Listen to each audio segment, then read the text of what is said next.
Hey, and welcome to Matt and Jess TV. I am Matt Roast here with Jessica Bunba, and this is our reaction and review for The Bear Season 3. Yeah, that's right.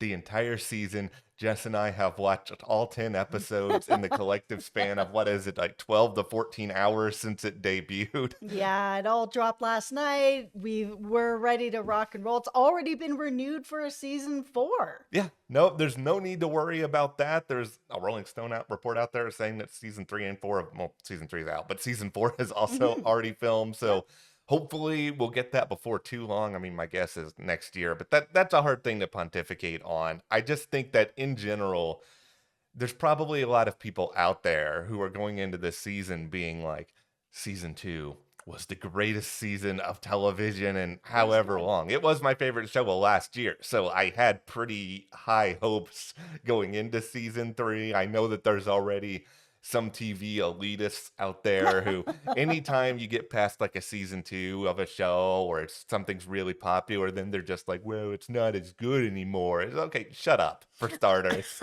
Also, Wow. I season 2 probably still is my favorite season of the show, but there's still a lot of amazing stuff here in season 3.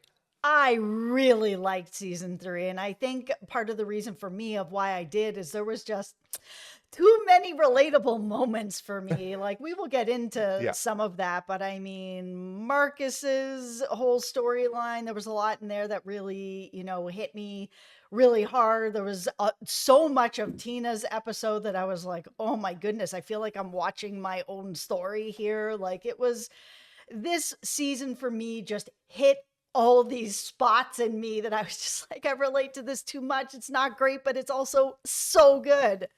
That I think is the beauty of The Bear in a lot of ways, is that I think it's so real and so Yeah. authentic to a lot of different experiences, where I Mhm. think we can all sort of collectively watch the show and sort of see ourselves in these different people. And I mean, this is a great question for you guys as well. Who on The Bear do you find yourself most connected to when it comes to experiences? Like, I'll say that for better or for worse, I'm probably the most like Carmy, and that I tend to get really all in on work and ambition and all these sort of things, to the extent that I kind of compromise other things in my life. It's not great, but that's what this show does. It brings you into this world, you connect to these people, you cry, you laugh, you feel every emotion under the sun. Absolutely. I mean, for me, last season, I felt, my biggest connection to Sydney and a lot of what she was going through. And the same this season as well. She's somebody that has a really hard time getting close to people. I am also like that. However, I also watched this teen episode. I was like, oh my goodness, this is like she's telling my story of, trying to find a job, and we'll get more into that as well. But I was like, I felt a lot of different connections to a lot of characters where I was like, I'm a lot like Sydney. No, I'm a lot like Tina. Oh, I might be a lot like Sugar. Like, there was a lot for this season. Like, I know a lot of people love season 2. I love season 2 as Mhm. well. But for me, because this felt really personal and I could really make those connections, this is my favorite season. All right. Well, we're going to get into all sorts of good stuff here, but be sure to hit that subscribe button, because we are in the midst of this just great TV palooza right now. I We're also know. covering,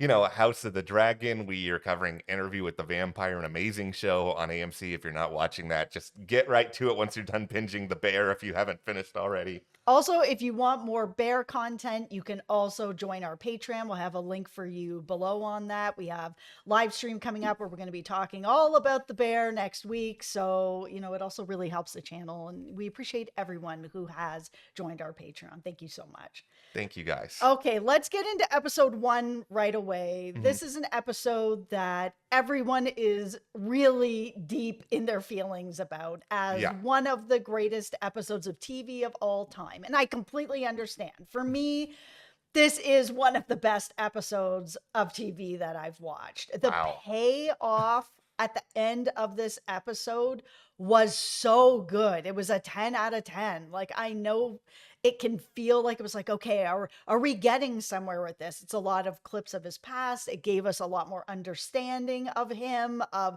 seeing mentors who were very kind and patient and good with him. And then, of course, seeing Chef David, who was not so good to him, and everything that built Carmy up to where he is and to where he takes this moment where Chef David had said, okay, this plate now, it's no longer yours. You're going to take this out of it, and now it's mine. Do you understand? Yes, chef, I understand.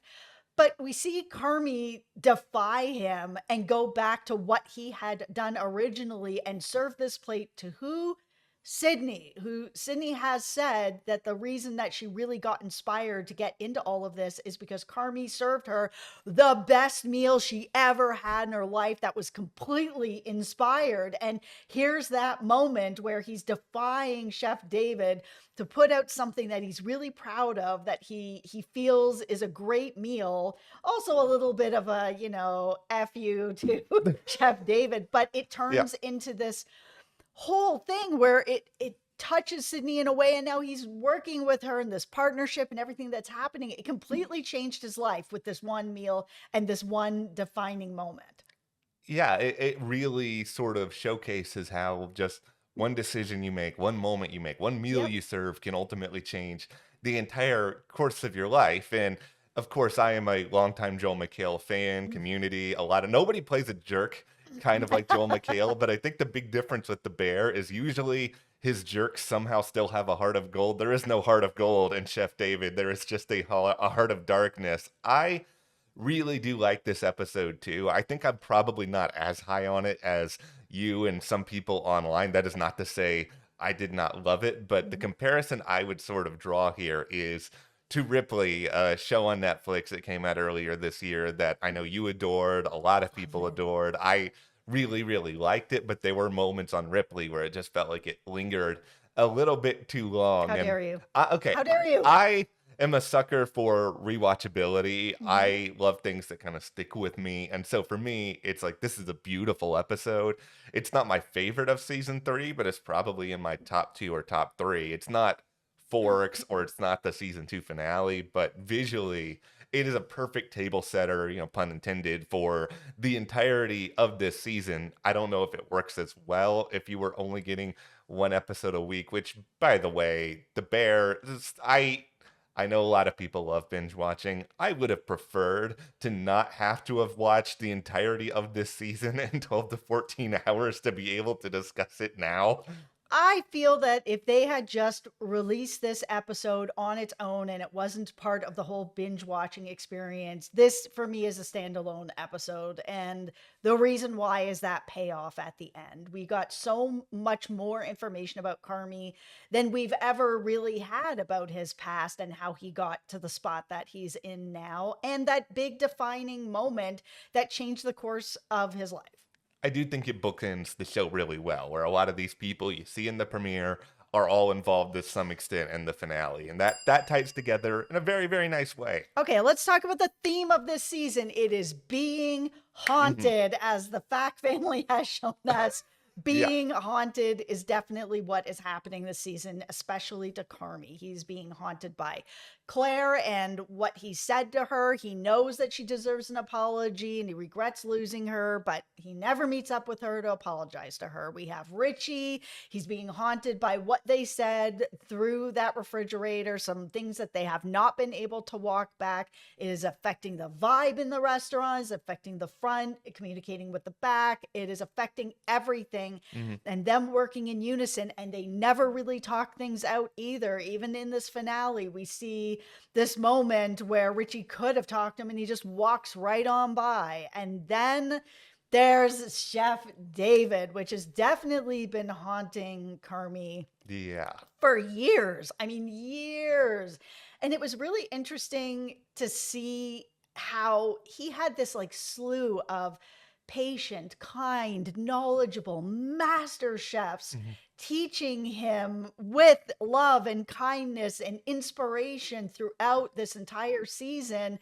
But to then see that Chef David just undid it all. I think it's such a relatable moment to so many people. I know it was to me. That sort of like, you can get all the positive reinforcement and patience and kindness to get forward in whatever it is, hobbies, careers, whatever it is in life. But then that one person comes along and they just throw all this negativity on top of it, and then you're just sitting back thinking yourself to death, Yeah. being like, why did this one person do this one thing? It's such a tough way to think, but I think a lot of people are wired that way, and that's why we have Carmy doing things the way he's doing things instead of some of this more positive reinforcement. He's running his place like Chef David to a degree. He's not, doing it exactly the same, but he is tearing people down in a way that I don't think he wants to. So we get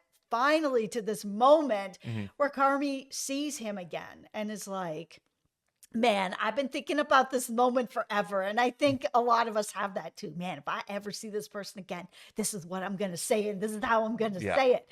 And he tells him like everything that he can, where he's just like, this is how I felt. This is what you did to me. Mhm. And Chef David is like, yeah, you were a good chef, but I made you an excellent chef. Look at where you are now. That's because of me and the way that I do things. So you're welcome, which is exactly, I think, how we thought Chef David was going to deal with Yeah. this. But man, I'm glad that they did it the way they did, but there was such a huge part of me that was just like, I just wanted Carmy to follow David into the washroom and punch him in the gob while his D was out. I was just like, can this just happen, please? I feel like David learned nothing, and that happens in life. But man, he needed more. Yeah, he needed more. I want to imagine that there's a world where David will eventually get more. I have a hard I time don't thinking know. that Carmy's the only person that he's treated this way. It's all just sort of complicated. I do like the fact, though, that nothing about this confrontation in the finale makes David suddenly view himself any differently. No. He's somebody who's clearly at the top of his game. He's an exceptional chef. He has no desire to change. But I think this also dives into the other big theme for not just this season, but for the entirety of the show, really, is the idea of success versus happiness and the relationship that's there. Because you look at Chef David here, that dude isn't happy. Like, he's miserable. He's angry all the time. He's berating people. He doesn't seem to find any enjoyment in what he does, but he is insanely successful to the point where he's just working, working, working constantly. And Carmy, unfortunately picks up on a lot of that and develops a lot of these traits. But this is in contrast to a lot of other people. I mean, Terry's the ultimate example of the opposite. Somebody who, at the end of this season, leaves at the top of her game just because she wants to pursue happiness. And it Mhm. represents this other way that Carmy could figure out how to be, but I just don't know if he's either wired that way or if he's capable of wrapping his head around it. Like, I think he wants it. I don't think Carmy wants to be miserable. It's a very hard thing to do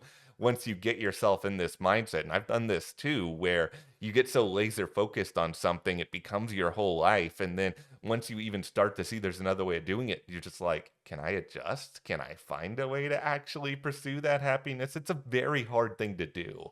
Yeah, and it goes back into that sort of theme of being haunted or, having balance. It's something last season that he kind of had with Claire, and he ended up sort of feeling like he couldn't have both things. But we heard from Jess in this episode where, Richie was like, how do you do it? Sort of, how do you keep your inspiration up and your pep up, and how does that happen? What's the secret to the sauce? And she's kind of like, you have to have people that are really good people around you, people that are better than you around you. And she's like, and I'm not talking about at work, I'm talking about in life. And there's a that's to be said for almost this entire cast of characters, where it's like, Sydney doesn't have anyone outside of her dad. There's no one that she's connected to. Richie, the same, he's dealing with his ex is getting married. His daughter's like, oh, you're lonely. And he doesn't know what is happening, and Carmy as well, where he had some happiness with Claire. Now she's gone. Now he has nothing in the outside world. And these characters just don't know how to get there. I hope they get there in season 4 or by the end of this show. I do think some of this is not particularly a romance by any means, but there's potential, I think, for some relationships to sort of spawn out of what we've seen that could actually help these characters and fulfill them. And I think Mm. they've set a lot of things up in a really interesting way so that we kind of are rooting for these people, but it's not overwhelming the rest of the show. Yeah, this is not a love show. Yeah. I mean, yeah, we had a lot of that last season with Carmy, and there is some of that, and that's fine. This is a show about life, and Yeah. love is part of life. And I know that there's some out there that'd be like, oh, if you hook up certain characters, it cheapens the show. Blah, blah. That's just not true. Like, if there, what is better in life than love? Like, Yeah. it's sort of one of the major goals of life, right? Is to find people that you love, that love you. And I'm not just talking romantic, it can be through family, friends, whatever it is, right? And in this show, it seems like they are setting up for Richie and Jess to get together, which, I feel like a lot of us are rooting for. But is anybody else now rooting for Sydney and Luca? Because, like, whoa, that chemistry was a 10 out of 10, just straight off the charts. I love those two together. I don't know what it is, but holy smokes. It's really funny because I have not seen a lot of social media discourse about this season yet. I was kind of just like, I want to go into this as fresh as possible. And I was Yeah. thinking before you brought this up, I was just like, is anyone else shipping Sydney and Luca? And then you said, it's like, Smoking. yes. Okay. Yeah. I really like the two of them. I love Richie and Jess. Like, I hope that something does eventually work there. It does feel like Richie is still hung up in some ways on Tiff, and I understand, this is the mother of his child. They have a long history, and he's struggling with the idea of going to her wedding. But I think this other future is right in front of him, and I think a part of him knows it subconsciously. I want to see them build towards something, but yeah, these are not the top priorities for this show. I think if they happen, they'll come about organically, but there's a lot of other stuff that's just sort of right at the forefront that's like, okay, you need to pay attention to this first. Okay, let's talk about Sydney and what is going on with this partnership agreement, All because right. this is a partnership agreement that should have been in place before they even started any of the renos. Like, honestly, it shouldn't be now. Like, she was really fighting for this and kind of not understanding why it wasn't coming together last season. Even some other chefs were talking to her to kind of be like, get a partnership agreement in place. Like, you need Yeah. to get this together. And finally, Carmy's like, okay, I have this partnership agreement ready. It's got your salary in, it's got whatever. And I think it's really important that we have this because it means that we can hold each other accountable in a way that maybe we don't feel like we can now, because now we're partners and we've both signed on the dotted line. But it's like, would it turn them into partners? Like, the way that Carmy's acting, it feels like Sydney would still continue to just have the same struggles that she's already having. So I think that's one of the reasons she's not signing it. That's just like, he's so negative and Mhm. has so much anxiety, and he's not treating her the way that she wants to be treated, that she doesn't I think she doesn't think that this partnership agreement is going to change anything. And honestly, it probably won't. Like, that's not how it really works. Like, it'll give her say, but is she Mhm. actually going to be heard? And then on top of it, Sydney has commitment issues. I mean, as she told Luca, she doesn't have anybody else except her dad that she's really deep with. And by signing this, she's basically signing a marriage contract with the bear and with Carmy to have this kind of relationship that's going to be on a deeper level. And in some ways, they do have it on a deeper level, but it's so negative. Like, she's not being treated the way that she should be treated and wants to be treated. So there's one other thing I would throw on top of this, and this is one of my two major tinfoil hat theories on this video. All So right. All right. with Sydney, I think a lot of going on was going on here as well, is sort of stemming from this idea that even if she produces the greatest dishes in the world at the Bear, she's not going to get all the credit for it. We see all these sort of images run through her head at times, and it's all Carmy, photo shoots of Carmy, Carmy and the Bear. It's Carmy's the star, and it might be a little bit better now than it was 10 to 20 years ago, but there is still this imbalance a lot in certain industries. I mean, especially with chefs and restaurants, that if it's a a male and a female partner, the man often gets a lot of the credit and the woman often just unfortunately gets either overshadowed or forgotten about. And it's something that is changing, but it's not there yet. And I think it's a legitimate fear that Sydney has. And I think it's amplified by the fact that this was an establishment that was a part of Carmy's family for so long. So she's already going into this partnership with this inherent disadvantage that not only is there this sort of media reputation that often favors men, but this is a place that he was at. This is a place that his family owned. It's something that is very true to him. Is it ever going to feel fully hers? Okay, so she's offered by Chef Adams this, he's the smudge chef, this Yeah. other job. He's opening a new place. He wants to bring her aboard. He doesn't want to poach her or anything like that. He's like, listen, like you'll talk to Carmy and I will Hmm. also talk to Carmy. Like we will do this the right way if you want to come over here. And it's kind of like, she's taking a chance. I mean, he's not like Carmy, but we also saw him like lose his mind over a smudge, right? Like, so Yeah. that kind of same thing is gonna go on over there as well. But after Sydney goes to sort of Chef Terry's place and is seeing it sort of closing down and listening to all these stories of how all these other people were like, yeah, I was really brought up by my mentor and they would put me out there and like really showcase me and get behind me and be really positive for me and it made me want to be better and do better and I was better, that it really sat with her where she was just like, I want that for myself as well. So when we get to that breakdown Hmm. with her at the party, I really read that as she loves the people she's working with. She appreciates what she's put into this place, what everyone has put into the bear. But without the change in Carmy, it's fruitless for her. She is never going to end up getting where she wants to be. And I think her breakdown is she knows she's moving on.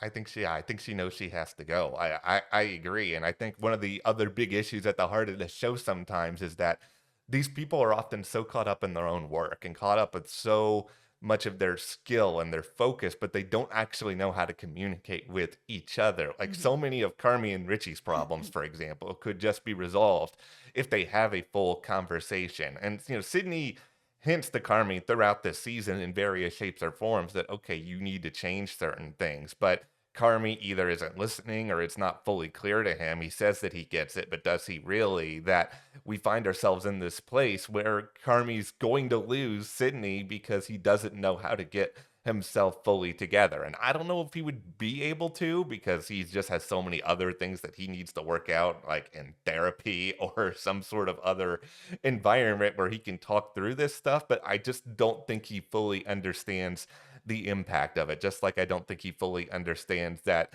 the dynamic and the power balance is challenging for Sydney at this place for so many different reasons. I don't think he can understand all of it. And he has another challenge that's going to be coming up because Jimmy, he's not going to be paying for those $11,000 worth of butter Oh anymore. Like no. he is, kind of going broke. He's told him kind of a little bit of what's going on. But basically, he's told Carmy that if this review comes out and it's bad, he's pulling the money. And I mean, it kind of has to go that way. I mean, Carmy is really bleeding money out of this place. And if Jimmy pulls the money, I think this could be really good for Carmy because it means then that he doesn't just have this unlimitless bank that he can do whatever he wants with. He has to really sort of button himself up and find ways to do things differently. And maybe it'll help him get inspired to do different types of dishes that maybe, that little bit of staleness that he has that Sydney could have brought in and helped a little bit with will have to change because he's going to have to not rely on what he knows. Carmy, go watch Top Chef for inspiration. They'll have these challenges sometimes where it's like, oh, here's a can of sardines. You have to make something great with this. Or here, you're in the woods. Go and make some sort of great meal when you don't have the advantage of all of your ingredients. I will say the moment with the Orwellian butter was one of my two favorite laugh out loud moments of this entire season. Like, that was just really, really funny. But yeah, I think we're either going to be in a situation moving forward with Carmy where he's either going to have to adjust his spending on certain things and find Mhm. ways to save money, or he's going to need another investor, and that could end up causing all sorts of other problems itself. I don't want to lose Oliver Platt. Like, let's be very, No. very clear about that. But I think having him interact with other people is always going to be exciting and entertaining. Okay, let's talk about the review because we never really got to see the Yeah. review. What do you think? Okay. Good, bad, middle. This is my other big theory here. I think it's exceptional.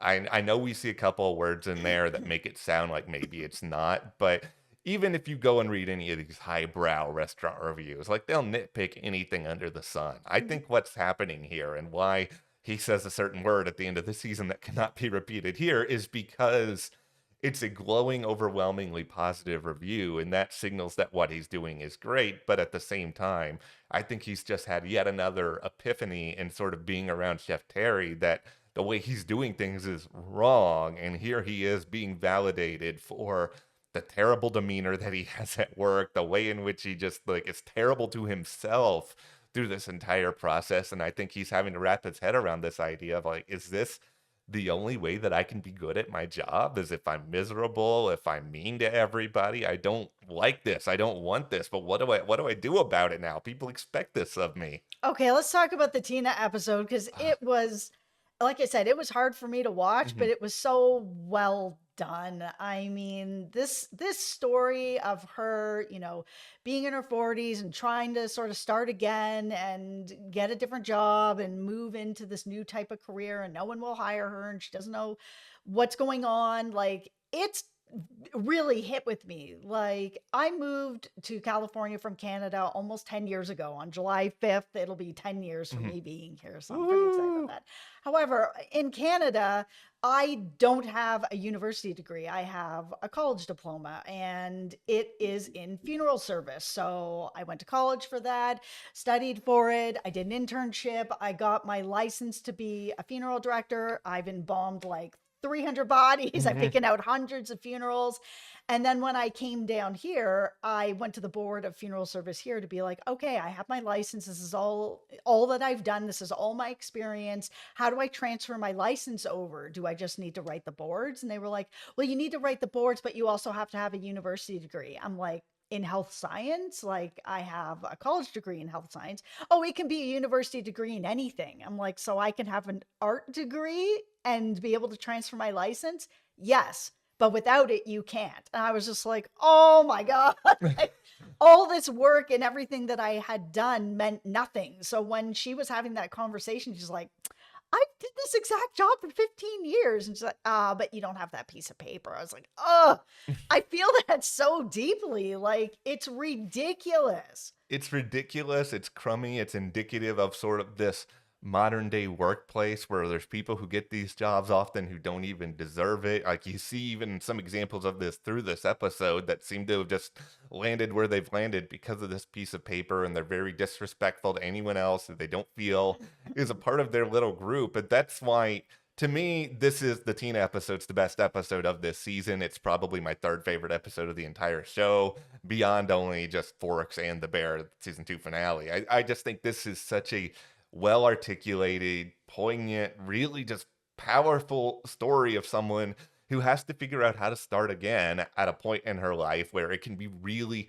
really difficult to do that. And we ultimately, we see Tina find her way into what is at this point the beef. She gets this free sandwich from Richie. Look at you being generous, Richie. You having a good day. And then you try to kick her out because she's crying. But then we have Bernthal who comes in, and Bernthal just scores, in my opinion, about 20 points in about 2 minutes in this episode. Bernthal was cooking. There are a lot of great guest stars throughout this season. There often is. I have one, beef pun intended here as well, that I'll get into in a moment. But I just think that scene with Tina and Bernthal, I know that's not his character's name. He's just Bernthal to me. But I loved every second of that so much. Yeah, this whole episode was really, really good. Yeah. And like, you had mentioned before we got in here that this actress is actually married to David. I had no idea. Yeah, I know. We've seen David Zayas in like 2 million different Yeah. things. Like, he's probably best known from Dexter, and Yeah. to see him here, but then it's like, oh, that's why they have really good chemistry. It all makes so much more sense now. Okay, well, since we are on guest stars, I will share my one. This is probably my biggest critique of the entire season, and in a grander scheme of things, it's pretty petty. John Cena didn't work, and I'm sorry. John Cena's really funny. I like John Cena in a lot of different things, and I think because they got what they got out of John Mulaney, Sarah Mhm, Paulson, mhm, all these mhm, other big mhm. name guest stars. I think they felt like, okay, we can take a swing here. We can bring in Cena, and it felt like he was hosting Saturday Night Live, and they did a sketch about the bear, and all of a sudden John Cena comes in, and he's one of the facts, and it's occasionally funny, but it just didn't land. You think it's that he looks so different than the rest of the facts. He was just a little bit too over the top. It didn't work for me. It is a small complaint. It did give me a couple of laughs, but it just didn't fit in with the show. Okay, my beef, I've got my beef All right, hat on on. here, is just that they use the facts too much this season. Like, I think they're so funny and I really like them. And in the first two seasons, they've used them just the right amount where I have my laughs and then, kind of move on. But this season felt like we need to prove that the bear is a comedy, like, because we keep going into the Emmys as a comedy and the show is not a comedy. I mean, it is a drama that has comedic Yeah. moments. I don't think anybody's like, "Oh, that comedy, The Bear." Like, I think it's kind of like we all know that Yes. it's not a comedy.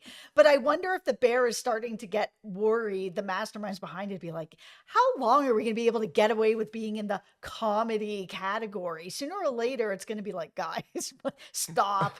And that's what it felt like this season, where it was like, okay, we still want to be in this category. We have to like shoehorn in the facts as much as possible in every single episode, give them lots of screen time to prove that we're a comedy. And it felt a bit overwhelming for me, where I was just like, I like them, but they are not the stars of the show.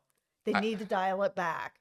I will say their usage rate was a little high, but I will also note Fack had my favorite funny moment of the entire season. You may already know what this is. He goes out with the bowls, with the broth. He pours the broth, describes the broth, and then he comes back in the kitchen with the bowls. And I was just, this is hilarious. This is something that I would have probably done at a certain point in my life too. And I think that's why it was just so funny. But yeah, there was a little bit too much of the facts at time this Yeah. season, and they went a little over the top, especially with the your Carmy's my best friend. It's like, okay, I get the bit, but you've also done it a lot. Yeah, and for me, them getting involved with the whole Claire storyline, I understand why they're getting involved and they wanted to have as much facts as possible this season, but them going and like apologizing on behalf of Carmy, yes, that's something that they would do, but I could have done without that for so many reasons. I mean, I made it clear in all our season 2 Yeah. reviews that I'm not the biggest Claire fan, and it's not the actress's fault. It's the writing for her character. Her character is basically just like this perfect version of anything Carmy wants. Loves him, together with him, intimate with him, food for him, there to pick him up when he's down, to show him this other way. There's nothing else about her except to be there for Carmy. So, and also they've like really pushed everybody else pushing her on him. I mean, we saw in the Christmas episode where they're like, "Oh, we saw Claire Bear, the love of your life," and he's like, "She's not the love of my life. Like, I don't know why you're saying that. That's actually not true."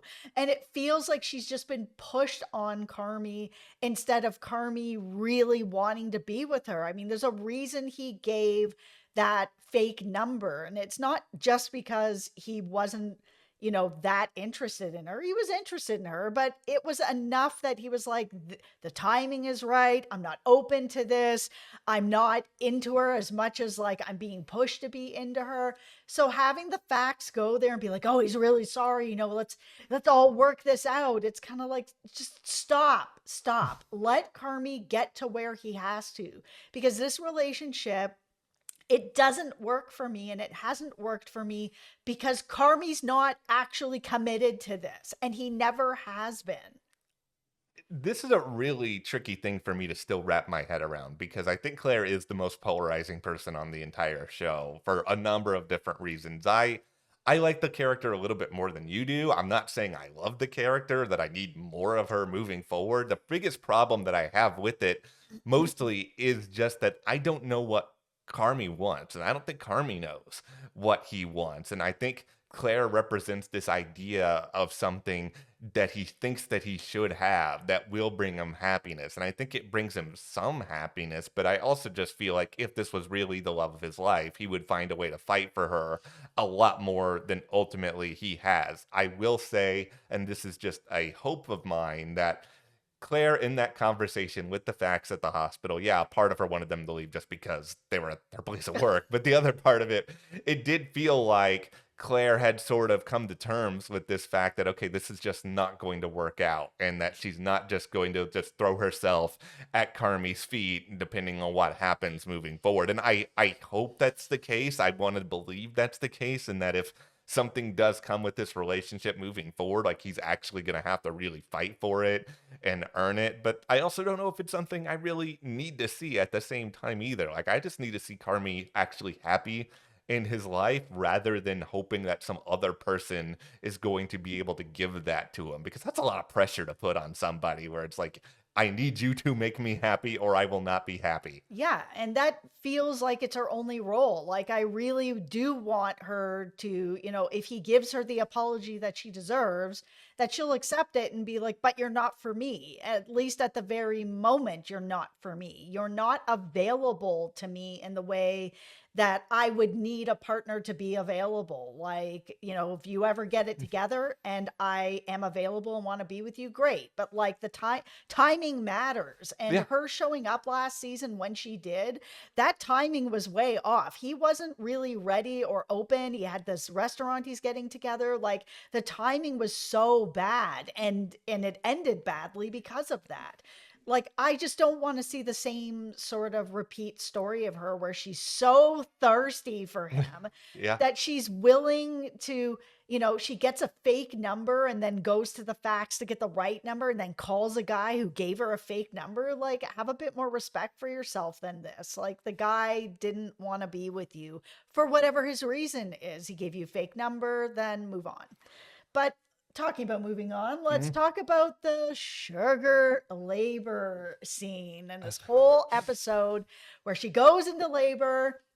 Nobody's picking up the phone. Yeah. So who does she call? Her mom. And, I love my mom. I'm just going to put that out there right from the get-go. I have Mhm.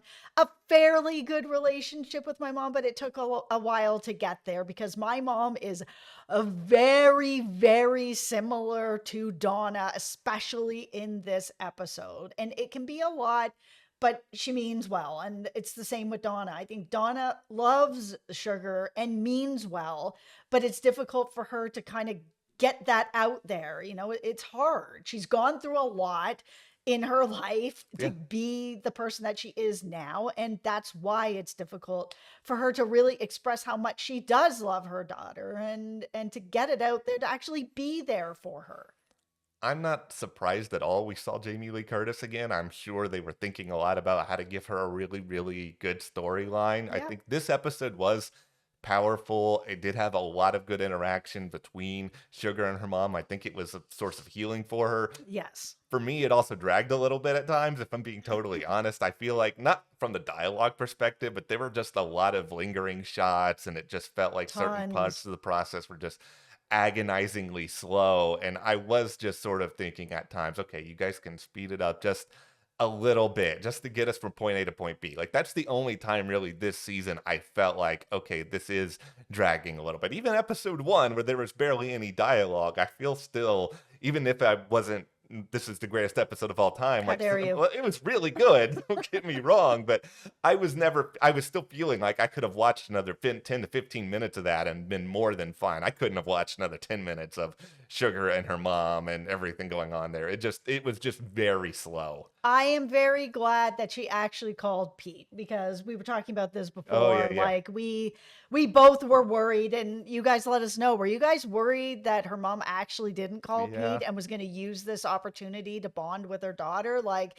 there was a lot I was worried about with that. And I was like, would she do something like that? Pete really did her a solid last Yes. season, and he's kept that secret for her. So, like, would she do that to him? And she didn't. And I'm so glad that she didn't. No, it was another great example of the bear really paying off something that we didn't know Yeah. was going to be a thing when we saw it back at the end of last season, but they paid that off so well. Okay, let's talk about Marcus. But as All we are right. wrapping this all up, our poor sweet Marcus, Yeah. who lost his mom. Mhm. His mom did pass away, and it happened while he was working, and he's looking at it in the most positive way that he can, which is that he's taking it as a sign to mean that he's exactly where he should be working at the Bear. And that made me feel great. Like, it really filled my heart. Like, you could see that he was really still going through it at the funeral, even at home, where he's like laying in her bed. He's like got the machine noise still going, which was giving him a sense of comfort, which is something